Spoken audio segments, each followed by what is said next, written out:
Pedang yang menjadi identiti orang Melayu dan begitu signifikan kepentingannya sehingga dijadikan alat-alat istiadat yang menunjukkan kebesaran Raja-Raja Melayu.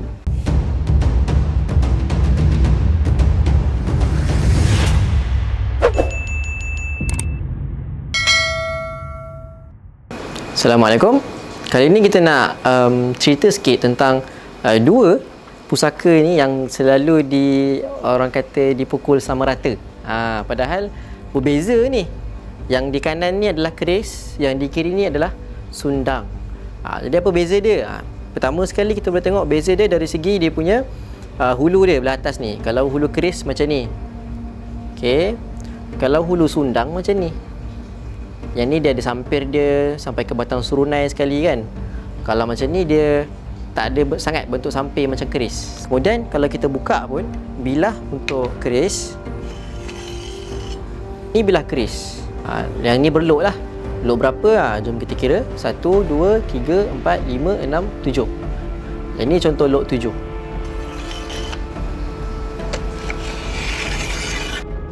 Ni sundang. Dia punya bentuk bilahnya tu pun berbeza. Ketebalan dia pun berbeza, saiz pun berbeza. Dan fungsinya pun berbeza lah. Kalau keris kita gunakan untuk menikam, menghiris, tetapi kalau sundang kita gunakan untuk menebas, menetak dan sebagainya lah. Dia seakan macam kita guna pedang, tapi dalam bentuk keris. Kemudian kita nak masuk pasal pedang kat belakang. Okey, sekarang kita nak cerita tentang pedang yang tuan-tuan nampak kat depan tuan-tuan ni. Saya dah susun dah. Ada pelbagai jenis pedang yang mewakili pelbagai suku orang-orang Melayu di kepulauan Tanah Melayu ni lah. Okey, yang pertama sekali kita ada ni kelewang lombok. Ni bilah dia. Kita tengok-tengok aja. Tetapi yang saya pegang tadi tu khusus kelewang lombok. Yang Aceh, spesifik Aceh adalah ni. Orang Aceh akan kenal. Ini adalah pedang sikin. Bukan sikin, sikin. Okay, jadi cara kita nak tahu pedang ni adalah sikin adalah dia punya hulu ni berbentuk Y. Dia punya bilah dia. Dia seakan macam parang tapi sebenarnya pedang. Dia ada lurahan dia. Dia pedang yang sangat nipis tapi fleksibel dan dia lebar. Inilah sikin. Sikin ni dalam banyak-banyak lah collection yang nampak kat depan ni. Sikin ni lah yang paling susah nak jumpa. Kemudian kita akan ada pedang cenangkas. Okay, dia ada dua version lah. Version yang pertama cenangkas yang berbentuk agak besar. Yang kedua dia berbentuk agak sedikit kecil dan tirus. Raja-raja Melayu dia akan ada pengiring-pengiring dia kan, hulu balang sebagainya. Jadi yang kebanyakan kita akan nampak pengiring akan pegang macam ni.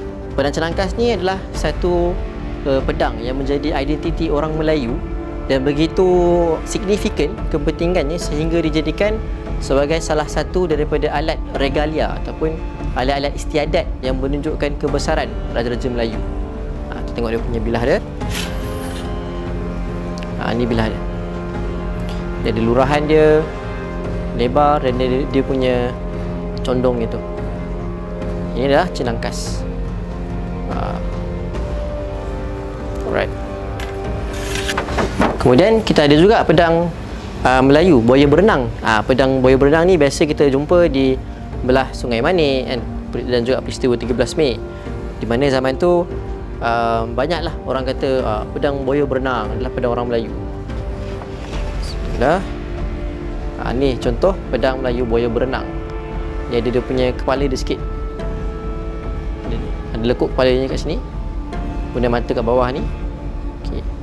Macam saya dah terangkan tadi, kenapa ada kain?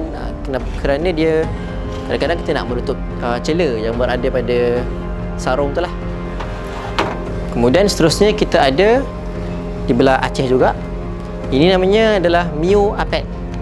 Tapi kalau kita tengok, dia punya bentuk seakan-akan iras dengan pedang daripada Belanda, kerana dia ada pengaruh daripada orang-orang Belanda. Ini mata bilah dia, berbentuk runcing dan melengkung. Kemudian kita ada pedang namanya Gayo. Pedang Gayo dia belah Sumatera. Okey, pedang Gayo ni adalah pedang yang bagi saya personally, secara peribadi, pedang yang paling praktikal dan paling tahan, paling lasak, paling function lah, bahasa moden lah. Okay. Pertama, dia boleh bermain cara biasa lah. Dia boleh menetak, boleh menghiris kan, boleh menebas. Tapi dalam masa sama juga dia boleh guna untuk menikam. Sebab dia punya hulu dia ni seakan macam hulu badik, so kita boleh buat menikam. Dan juga besi-besi yang digunakan untuk membuat pedang Gayo ni adalah besi-besi yang istimewa, dan ketahanannya lebih tinggi dan lebih kuat daripada pedang-pedang yang biasa. Ini masih lagi kelewang, tetapi yang ini adalah collection istimewa yang berada di dalam simpanan kami di Galeri Empayar Rombawi ni, kerana bilah ini adalah bilah yang tidak akan mudah dijumpai di mana-mana. Kerana dalam catatan sejarah, pedang ini adalah bilahnya daripada kerajaan Turki Uthmaniyah di belah depan dan di belah belakang. Di belah depan ni adalah perkataan bahasa Arab yang menunjukkan sultan ataupun kerajaan Melayu mana yang diberikan pedang. Kemudian di belah belakang ni ada Asadullah. Asadullah ni adalah cop mohon kerajaan Uthmaniyah tu lah. Jadi kalau kita nak katakan ini adalah pedang Melayu, tak boleh lah, sebab ia berasal daripada Turki. Cuma apabila dia hadiahkan bilah ini sebagai tanda diplomasi daripada kerajaan Uthmaniyah kepada kerajaan Islam yang berada di Kepulauan Melayu ini, dia diberikan bilah saja, kemudian barulah dibuat pakaian. Maka dibuatlah pakaian berbentuk kelewang. Dan bilah ini dikatakan dibuat hanya beberapa ratus bilah sahaja dan dihadahkan kepada Kesultanan Melayu lah. Dan yang kita boleh jejak antaranya berada dalam simpanan undang luar di Negeri Sembilan, Sultan Selangor dan juga Sultan Brunei di Brunei lah. Okey, kemudian seterusnya kita masuk kepada pedang-pedang orang Melayu yang berada di bahagian Kepulauan Borneo. Yang atas ni adalah namanya Alameng. Alameng ni adalah senjata orang-orang Bugis. Ni bentuk dia. Kalau tengok close up boleh nampak dia punya pamonnya tu, coraknya ada 3 corak yang berbeza. Di bawah tu straight line, kemudian belah atas tu akan nampak ada curvy. Kemudian dia akan ada ketandaan tapak gajah. Senjata orang Bugis. Yang ni, yang besar-besar ni, ini adalah senjata orang Borneo juga.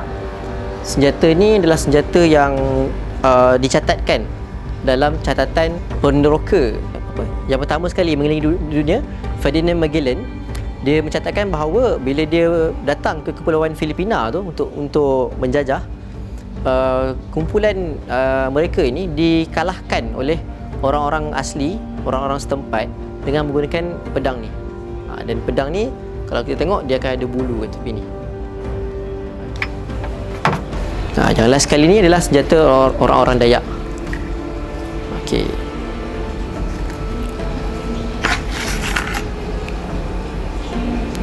Kalau nampak ni dia kesan seakan macam dipahat ataupun dipasak lah, besi-besi yang berbahan emas ataupun tembaga, yang kerana dipercayai ia boleh melemahkan ilmu kekebalan seseorang. Dan macam tadi, dia masih ada rambut juga di belakang ni untuk menunjukkan berapa banyak dah musuh yang telah pun berjaya dia kalahkan.